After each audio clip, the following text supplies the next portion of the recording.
বাংলাদেশের অস্থির অবস্থা, চিন্ময় প্রভুর মুক্তি চেয়ে আন্দোলন করার অভিযোগে কট্টরপন্থী মৌলবাদীদের তাণ্ডব ও হুমকি ও মামলার জেরে প্রাণভয়ে ঘরছাড়া হয়েছে একজন হিন্দু যুবক। প্রসঙ্গত জানা গিয়েছে, নদীর স্বার্থে সে ভারতে প্রবেশ করে, তবে তাকে আটক করে বিএসএফ। রাজগঞ্জ ব্লকের করতোয়া নদীর সাঁতরে ভারতে প্রবেশ করে তাকে আটক করে বিএসএফ। ওই যুবককে তুলে দেওয়া হয় রাজগঞ্জ থানার পুলিশের হাতে। যুবককে জিজ্ঞাসাবাদ করবার পর তাকে গ্রেপ্তার করে পুলিশ। বুধবার তাকে জলপাইগুড়ি জেলা আদালতে তোলা হয়। যুবকের নাম জীবন বর্মন, বয়স 21 বছর। যুবকের বাড়ি জানা গিয়েছে বাংলাদেশের রংপুর জেলার ঠাকুরগাঁও গ্রামে। সেই ঠাকুরগাঁও গভর্নমেন্ট কলেজের বিএ প্রথম বর্ষের ছাত্র। জীবন বর্মন। কি অত্যাচার হচ্ছিল? আমাদের হিন্দুদের উপর খুব টর্চার হচ্ছিল। তোমার পরিবারের উপরে টর্চার হয়েছে? কি হুমকি টুমকি দিয়েছে?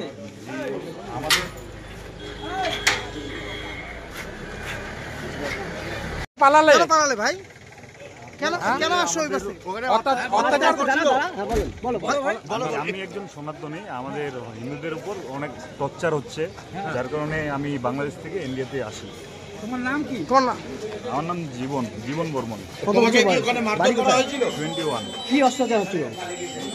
আমাদের হিন্দুদের উপর খুব টর্চার হচ্ছিল। তোমার পরিবারের উপরে টর্চার হয়েছে? কি হুমকি টুমকি দিয়েছে?